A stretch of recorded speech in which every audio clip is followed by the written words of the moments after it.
जय श्री राम दोस्तों। आज मैं आपके लिए कहानी लेकर आई हूँ जिसका नाम है मुंशी काका का गुस्सा। मुंशी काका खुद अपने गुस्से करने की आदत से बहुत दुखी रहते थे। वह चाहते थे कि यह उनकी आदत गुस्सा करने की छूट जाए, पर यह आदत छूटती ही नहीं थी।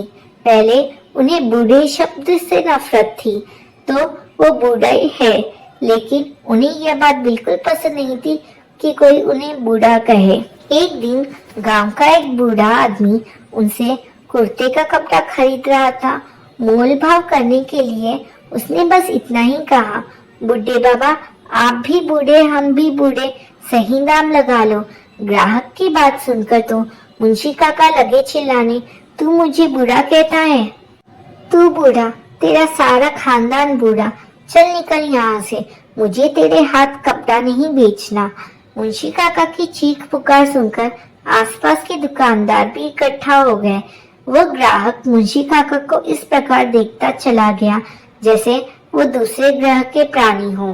बाद में बड़को भैया ने समझाया तो मुंशी काका की समझ में आ गया कि बूढ़े को तो बूढ़ा कहलाने में कैसी शर्म। बात उनकी समझ में आई और माथा ठंडा हुआ। बस उसी दिन से मुंशी काका ने सोच लिया कि वह गुस्सा कम किया करेंगे। इसमें उनकी कौन मदद कर सकता है? यह सोचते सोचते उन्हें श्रीकांत मास्टर की याद आ गई, इसलिए वह उन्हें कोई ना कोई रास्ता जरूर समझाएंगे। उन्होंने यह सोचा। फिर तो उन्होंने श्रीकांत मास्टर के से मिलने की ठान ली। श्रीकांत मास्टर के घर पहुंचकर मुंशी काका बस रो ही पड़े। मास्टर साहब, मुझे गुस्सा बहुत आता है, आप ही बताइए मैं क्या करूं? इस गुस्से से मुझे बहुत नुकसान होता है। कल ही की बात है, मैं बाजार जाने के लिए साइकिल पर बैठने लगा कि गिर पड़ा। इस पर मुझे इतना गुस्सा आ गया कि मैं घर से कुल्हाड़ी उठाकर उस साइकिल को कबाड़ बना डाला। इस पर श्रीकांत ने समझाया, आपको जब भी गुस्सा आए तो पानी पी लिया करें, इससे गुस्सा शांत हो जाएगा। अगर इससे भी गुस्सा शांत ना हो तो 100 तक गिनती गिन लिया करें, श्रीकांत जी ने समझाया। मुंशी काका को श्रीकांत मास्टर की सारी बातें समझ में आ गई। अब उन्हें जब भी गुस्सा आता वो श्रीकांत जी की सलाह पर अमल करते। उस दिन बरसात हुई थी। मुंशी काका बाजार से गुजर रहे थे, तभी पीछे से साइकिल पर आ रहे एक लड़के ने उन्हें जोर से टक्कर मार दी, जिससे वो कीचड़ में गिर पड़े। उनके पैरों में चोट भी आ गई थी। लड़के ने जब मुंशी काका की हालत देखी तो वो माफी मांगने लगा, पर मुंशी काका का गुस्सा तो 7वें आसमान पर था। मुंशी काका का गुस्सा देखकर उसने साइकिल उठाई और 9-2-11 हो गया।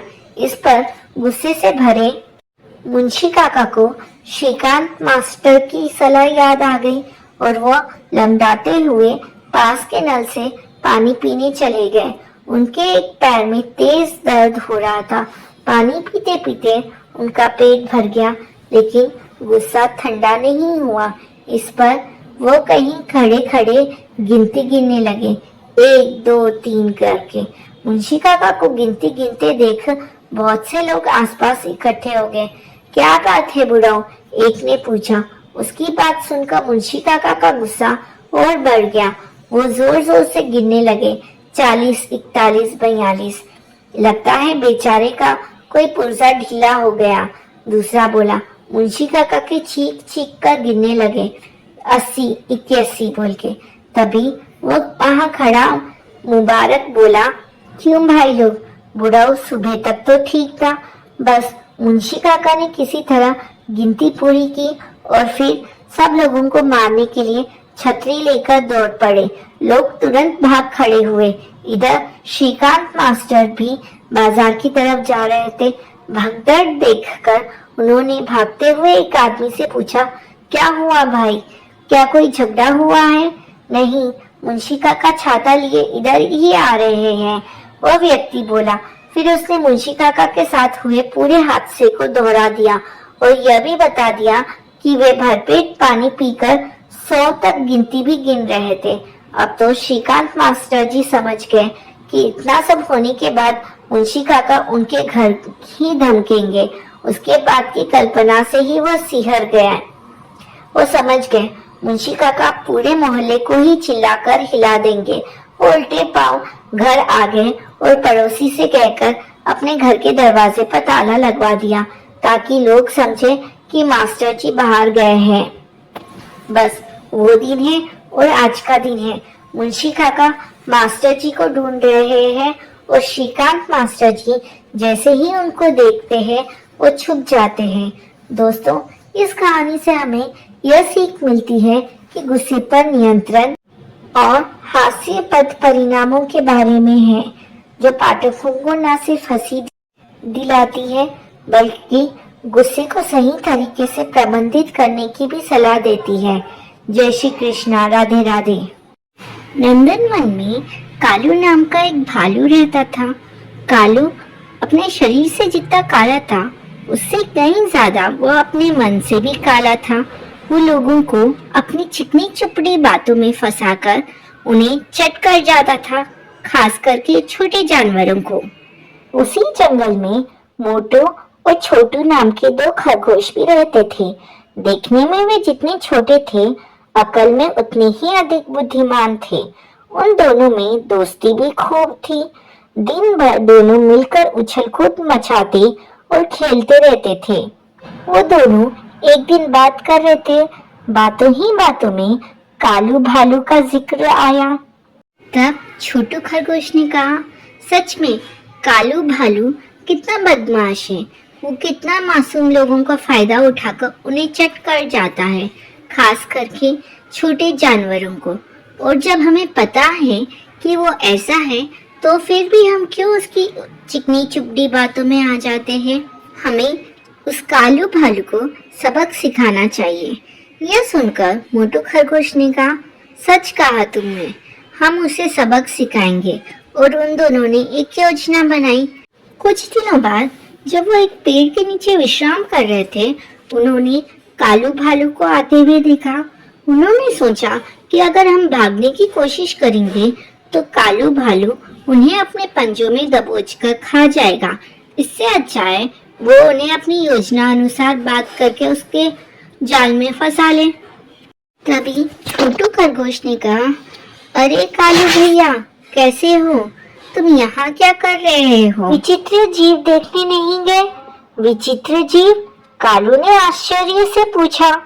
हाँ कालू भैया, विचित्र जीव, आपने उस बारे में नहीं सुना? तो ठीक है, हम बताते हैं। यहाँ बाजू जंगल के पास वाली गुफा में एक विचित्र जीव आया है। सभी जानवर उसे देखने गए हैं। वो जानवर बड़ा ही विचित्र है। उसका सिर शेर जैसा है और पूरा शरीर सांप जैसा है। सभी जानवर वहाँ उस विचित्र जीव को देखने जा रहे हैं। आप भी जाइए। लेकिन हाँ कालू भैया, उसका सिर शेर जैसा है, उसे देखकर डर मत जाना। यह सुनकर कालू भालू अकड़ते हुए बोला, उसका सिर ही शेर जैसा है, अगर असली शेर भी आ गया तो मैं उससे नहीं डरता, कहकर वो वहां से चल दिया। कालू भालू सारे रास्ते उस विचित्र जीव के बारे में ही सोचता रहा। वो छोटू और मोटू खरगोश की बातों में आ गया। उसे जरा सी भी भनक नहीं हुई कि छोटू और मोटू खरगोश उसे अपने जाल में फांस रहे हैं। वो उस विचित्र जीव को देखने के लिए जंगल के पास वाली गुफा की तरफ तेजी से दौड़ रहा था। छोटू और मोटू खरगोश भी कालू भालू का छुपकर से पीछा कर रहे थे। उन्होंने कालू भालू से झूठ कहा। दरअसल कुछ दिन पहले ही उस जंगल के पास वाली गुफा में एक शेर रहने आया था, जिस बात का पता कालू भालू को नहीं था। कालू भालू उस जंगल के पास वाली गुफा के पास पहुंचा और जैसे ही उसने अपना सिर डालकर देखा तो उसे शेर नजर आया। वो सोचने लगा कि वाकई इसका सिर तो शेर जैसा है, आगे चलकर देखूंगा तो उसका शरीर भी है ना सांप जैसा दिखेगा मुझे। ये सोचकर वो गुफा के अंदर चला गया। लेकिन कुछ देर बाद कालू भालू की बाहर निकलते हुए आवाज आने लगी। कालू भालू उस गुफा से किसी तरह अपनी जान बचाकर बाहर निकला और वो दौड़ते हुए जा रहा था। यह देखकर छोटू और मोटू खरगोश उस पर हंसे और कहने लगे, क्यों कालू भैया, अब आया ना मजा? आप कैसे हमेशा अपने स्वार्थ के लिए हम जैसे छोटे जानवरों को अपनी प्यारी प्यारी बातों में फंसाकर चट कर जाते थे, इसलिए हमने आपको सबक सिखाने के लिए ये सब किया है। कालू भालू के शरीर पर कई जगह चोट लगी थी। उसने छोटू और मोटू खरगोश से अपने किए के लिए माफी मांगी और कहा कि अगली बार से वो ऐसा नहीं करेगा, और वो धीरे धीरे लंगड़ता हुआ अपने घर की ओर चल दिया। इस तरह छोटू और मोटू खरगोश ने मिलकर कालू भालू को सबक सिखाया। बबलू अपने घर से निकलकर गली में खेलने ही गया था कि उसकी मम्मी शीला ने आवाज दी। उसने कहा, बेटा घर में आजा, बाहर इतना ट्रैफिक चल रहा है, कहीं किसी गाड़ी से टक्कर ना हो जाए। बबलू ने कहा, मम्मी आप मुझे पार्क में तो ले नहीं जाती, गली में खेलने नहीं देती, मैं क्या करूं? इस पर शीला सोच में पड़ गई। उसे घर के काम के साथ साथ कई घरों में साफ सफाई और झाड़ू पोंछे का भी काम करना होता था, इसलिए वो बबलू को समय ही नहीं दे पाती थी। तो शीला ने कहा, तू घर में ही खेला कर, कल मेरी छुट्टी है, कल तुझे पार्क ले जाऊंगी, जितना मर्जी खेल लिया कर। बबलू मम्मी की बात मानकर घर में आ गया। शाम को वो सुनीता जी के घर का काम निपटा कर निकलने ही वाली थी, तभी सुनीता जी ने टोका, शीला कल की छुट्टी मत करना, कल बहुत काम है, कल मेरे गुड्डू का जन्मदिन है, बहुत काम होगा। शीला ने कहा, लेकिन मालकिन कल तो मुझे अपने बेटे को कहीं लेकर जाना है, मैं नहीं आ सकती। इस पर सुनीता जी ने कहा, फिर किसी दिन ले जाना बेटे को, कल तो आना ही पड़ेगा, नहीं तो दुगने पैसे काट लूंगी। शीला चुपचाप मन मारकर घर की ओर चल देती है। अगले दिन वो सुबह तैयार हो रही थी, तभी बबलू उसके पास आया और कहने लगा, मम्मी बड़ी जल्दी तैयार हो गई, रुको मैं भी तैयार हो जाता हूँ, आज बहुत देर पार्क में खेलेंगे। इस पर शीला ने कहा, नहीं बेटा आज नहीं, आज मुझे काम पर जाना है, तू घर में खेल ले, किसी और दिन चलेंगे। बबलू ने कहा, आप हमेशा ऐसे ही करती हो, मुझे आपसे बात नहीं करनी। यह कहकर बबलू एक कोने में रूठ कर बैठ जाता है। शीला को देर हो रही थी, वो जल्दी जल्दी काम पर जाने के लिए निकल गई। उसके जाने के बाद बबलू ने सोचा, मम्मी तो ऐसे ही बहाने बनाती रहेगी, क्यों ना मैं खुद पार्क में चलूं, खेलकर वापस आ जाऊंगा, मम्मी को पता भी नहीं चलेगा। उसने अपने घर का दरवाजा बंद कर ताला लगा दिया और पार्क की ओर चल दिया। पार्क में जाकर वो झूलों पर झूलता, कभी दौड़ लगाता, उसे बहुत मजा आ रहा था। इधर शीला जल्दी जल्दी काम निपटा रही थी। आज उसे केवल एक ही घर में काम करना था। उसने सोचा, जल्दी ही काम निपटा कर घर पहुंच जाऊंगी, शाम को बबलू को पार्क में ले जाऊंगी। सारा काम निपटा कर उसने सुनीता जी से कहा, मालकिन सारा काम हो गया है, अब मैं जाऊं? इस पर सुनीता ने कहा, चल ठीक है, ये ले रख ले, बेटे के जन्मदिन की खुशी में तू भी मिठाई खा। उन्होंने एक मिठाई का डिब्बा और कुछ पैसे शीला को दिए। शीला जल्दी से मिठाई और पैसे लेकर घर की ओर चल दी। घर पहुंचकर उसने देखा घर में ताला लगा हुआ है। यह देखकर वो घबरा गई। बबलू कहाँ गया? उसने आस पड़ोस के लोगों से पता किया, लेकिन बबलू का कहीं अता पता नहीं था। पड़ोस के कुछ लोग इकट्ठे हो गए, सभी बबलू को ढूंढने लगे। बबलू शीला का एकमात्र सहारा था। उसके पति का कुछ साल पहले देहांत हो चुका था। शीला का रो रो कर बुरा हाल हुआ था। तभी उसे ख्याल आया कि बबलू पार्क में जाने की जिद कर रहा था। वो भागी भागी पार्क की ओर दौड़ी। अंधेरा होने लगा था, पार्क में कोई भी नहीं था। वो बबलू बबलू आवाज देकर पार्क में इधर उधर घूम रही थी, लेकिन वहाँ कोई भी नहीं था। कुछ देर बाद वो घर वापस आ गई। शीला का रो रो कर बुरा हाल हुआ था। वो अपने आप को कोस रही थी, अगर आज यह काम पर ना जाती तो बबलू घर छोड़कर नहीं जाता। आस पड़ोस के सभी लोग बबलू को ढूंढ रहे थे, लेकिन वह कहीं नहीं मिला। शीला ने सुनीता जी को फोन किया। मालकिन, मेरा बेटा बबलू तो आपके यहाँ नहीं आया, यह कहकर शीला रोने लगी। सुनीता जी ने उसे चुप कराया और कुछ ही देर में वह अपने पति के साथ शीला के घर पहुंच गई। शीला, चिंता मत करो, बबलू मिल जाएगा।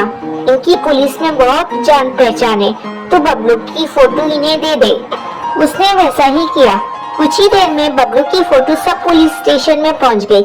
सुनीता जी के पति की जान पहचान के कारण पुलिस तेजी से बबलू को ढूंढने लगी, लेकिन बबलू का कुछ पता नहीं लगा। रात के 11 बज रहे थे। तभी एक ऑटो शीला के घर के बाहर आकर रुका। उसमें से बबलू उतरा। उसे देखकर शीला की खुशी का ठिकाना नहीं रहा। तभी ऑटो में से एक औरत उतरी। उन्होंने बताया कि यह पार्क में खेलने के बाद पार्क के दूसरे गेट से बाहर निकल गया। वहां जाकर यह रास्ता भूल गया। मैं अपने ऑफिस से आ रही थी। यह सड़क किनारे बैठा रो रहा था। जब मैंने देखा कि यह रो रहा है तो मैंने पूछा क्यों रो रहा है। इसने सब बताया। मैंने ऑटो किया और बहुत देर तक इस शहर में बहुत सारी सड़कों पर घूमा। अब इस सड़क पर आकर इसने अपना घर पहचाना। अब शीला की खुशी का ठिकाना नहीं रहा। शीला ने उस महिला को धन्यवाद किया और वो महिला खुशी खुशी उसी ऑटो में बैठकर वापस अपने घर चली गई। बबलू ने कहा, मम्मी मुझे माफ कर दो, मुझे अकेले नहीं जाना चाहिए था। तब शीला ने कहा, हाँ बेटा, आगे से ये मत जाना, आगे से चाहे कितना भी जरूरी काम हो। शीला सप्ताह में एक दिन छुट्टी करके अपने बेटे के साथ समय जरूर बिताती थी। दोस्तों, हमें इस कहानी से यह शिक्षा मिलती है, हमें काम के साथ साथ अपने परिवार का ध्यान भी रखना चाहिए और बच्चों को अपना माता पिता के बिना अकेले कहीं नहीं जाना चाहिए। बहुत समय पहले की बात है। एक गांव में एक साधु मंदिर में रहा करता था। उनकी दिनचर्या रोजाना प्रभु की भक्ति करना और आने जाने वाले लोगों को धर्म का उपदेश देना था। गांव वाले भी जब भी मंदिर आते तो साधु को कुछ न कुछ दान में दे जाते थे, इसलिए साधु को भोजन और वस्त्र की कोई कमी नहीं होती थी। रोज भोजन करने के बाद साधु बचा हुआ खाना छीके में रखकर छत से टांग देता था। समय ऐसे ही आराम से निकल रहा था, लेकिन अब साधु के साथ एक अजीब सी घटना होने लगी थी। वह जो खाना छीके में रखता था गायब हो जाता था। साधु ने परेशान होकर इस बारे में पता लगाने का निर्णय लिया। उसने रात को दरवाजे के पीछे से छिपकर देखा कि एक छोटा सा चूहा उसका भोजन निकाल कर ले जाता है। दूसरे दिन उन्होंने छींके को ऊपर कर दिया ताकि चूहा उस तक ना पहुंच सके, लेकिन यह उपाय भी काम नहीं आया। उन्होंने देखा कि चूहा और ऊंची छलांग लगाकर छींके पर चढ़ जाता था और भोजन निकाल लेता था। अब साधु चूहे से परेशान रहने लगा था। एक दिन उस मंदिर में एक भिक्षुक आया। उसने साधु को परेशान देखा और उसकी परेशानी का कारण पूछा, तो साधु ने भिक्षुक को पूरा किस्सा सुना दिया। भिक्षुक ने साधु से कहा कि सबसे पहले यह पता लगाना चाहिए कि चूहे में इतना उछलने की शक्ति कहाँ से आती है। उसी रात भिक्षुक और साधु दोनों ने मिलकर पता लगाना चाहा कि आखिर चूहा भोजन कहाँ ले जाता है। दोनों ने चुपके से चूहे का पीछा किया और देखा कि मंदिर के पीछे चूहे ने अपना बिल बनाया हुआ है। चूहे के जाने के बाद उन्होंने बिल को खोदा तो देखा कि चूहे के बिल में खाने पीने के सामान का बहुत बड़ा भंडार है। तब भिक्षुक ने कहा कि इसी वजह से ही चूहे में इतना ऊपर उछलने की शक्ति आती है। उन्होंने उस सामग्री को निकाल लिया और गरीबों में बांट दिया। जब चूहा वापस आया तो उसने देखा कि वहाँ पर सब कुछ खाली है, तो उसका पूरा आत्मविश्वास समाप्त हो गया। उसने सोचा कि वह फिर से खाने पीने का सामान इकट्ठा कर लेगा। यह सोचकर उसने रात को छींके के पास जाकर छलांग लगाई, लेकिन आत्मविश्वास की कमी के कारण वह नहीं पहुंच पाया और साधु ने उसे वहां से भगा दिया। दोस्तों, इस कहानी से हमें यह सीख मिलती है कि संसाधनों के अभाव में आत्मविश्वास की कमी हो जाती है। इसलिए जो भी संसाधन आपके पास हो उसका ध्यान रखना चाहिए। जय श्री राम दोस्तों, आज मैं आपके लिए कहानी लेकर आई हूँ जिसका नाम है अंगूर खट्टे हैं। तो चलिए शुरू करते हैं हमारा वीडियो। एक जंगल था, वहाँ एक लोमड़ी रहती थी। एक दिन वह बहुत भूखी थी। वो भोजन की खोज में इधर उधर घूम रही थी। उसे एक बाग में अंगूर की बेल दिखाई दी जिस पर पके हुए अंगूर लटक रहे थे। पके हुए अंगूरों को देखकर उसके मुंह में पानी भर आया। इसलिए उसने सोचा आज अंगूर खाकर भूख मिटाई जाए। ऐसा सोचकर वो खुश होने लगी कि आज तो मुझे मीठे मीठे खट्टे खट्टे स्वादिष्ट अंगूर खाने को मिलेंगे। यह सोचकर वो बहुत खुश हुई। अंगूरों को तोड़ने के लिए लोमड़ी ने कई बार उछल कूद की, परंतु वो उन तक पहुंचने में असफल रही क्योंकि अंगूर बहुत ऊंचाई पर लगे हुए थे। एक बार उछलते उछलते वो धड़ाम से भूमि पर गिर पड़ी जिससे उसके शरीर में चोट भी लग गई। उसे बहुत शर्मिंदगी महसूस हुई और वो वहां से चुपचाप चल दी। एक खरगोश ये सब खेल देख रहा था। वो लोमड़ी के सामने आकर बोला, लोमड़ी मौसी अंगूर खाए बिना ही चल दिए। अंगूर नहीं खाओगी? तो इस पर लोमड़ी ने कहा, अंगूर नहीं खाऊंगी क्योंकि ये बहुत खट्टे हैं। यदि मैं इन्हें खाऊंगी तो बीमार पड़ जाऊंगी। तो इस पर खरगोश ने कहा, अंगूर तोड़ नहीं सकी तो कहती है कि अंगूर खट्टे हैं। तो बच्चों, इससे हमें क्या शिक्षा मिलती है? हमें यह शिक्षा मिलती है कि अपनी असफलता के लिए हमें दूसरों को दोष देना नहीं चाहिए। बंदर और मगरमच्छ की कहानी। एक नदी के किनारे एक जामुन के पेड़ पर एक बंदर रहता था। उस पेड़ पर बहुत ही मीठे मीठे जामुन लगते थे। एक दिन एक मगरमच्छ खाना तलाशते हुए पेड़ के पास आया। बंदर ने उससे पूछा तो उसने अपने आने की वजह बताई। बंदर ने बताया कि यहाँ बहुत ही मीठे जामुन लगते हैं और उसने वो जामुन मगरमच्छ को दिए। उसकी मित्रता नदी में रहने वाले मगरमच्छ के साथ हो गई। वो बंदर उस मगरमच्छ को रोज खाने के लिए जामुन देता रहता था। एक दिन उस मगरमच्छ ने कुछ जामुन अपनी पत्नी को भी खिलाए। स्वादिष्ट जामुन खाने के बाद उसने यह सोचकर कि रोजाना ऐसे मीठे फल खाने वाले का दिल भी खूब मीठा होगा, उसने अपने पति से कहा कि उसे उस बंदर का दिल चाहिए और वो इसी जिद पर अड़ गई। उसने बीमारी का बहाना बनाया और कहा कि जब तक बंदर का कलेजा उसे मिलेगा नहीं वो कुछ भी खाएगी पिएगी नहीं। पत्नी के जिद से मजबूर हुए मगरमच्छ ने एक चाल चली और बंदर से कहा कि उसकी भाभी उससे मिलना चाहती है। बंदर ने कहा कि वो भला नदी में कैसे जाएगा। मगरमच्छ ने उपाय सुझाया कि वो उसकी पीठ पर बैठ जाए ताकि सुरक्षित उसके घर पहुंच जाए। बंदर भी अपने मित्र की बात पर भरोसा कर बैठा, पेड़ से नदी में कूदा और उसकी पीठ पर सवार हो गया। जब वे नदी के बीचों बीच थे, मगरमच्छ ने सोचा कि अब बंदर को सही बात बताने में कोई हानि नहीं है और उसने भेद खोल दिया कि उसकी पत्नी उसका दिल खाना चाहती है। बंदर का दिल टूट गया। उसको धक्का तो लगा लेकिन उसने अपना धैर्य नहीं खोया। बंदर ने तपाक से बोला, ओह मेरे मित्र, तुमने यह बात मुझे पहले क्यों नहीं बताई? क्योंकि मैंने तो अपना दिल जामुन के पेड़ में संभाल कर रखा है। अब जल्दी से मुझे वापस नदी के किनारे ले चलो ताकि मैं अपना दिल लाकर अपनी भाभी को उपहार में देकर उसे खुश कर दूं।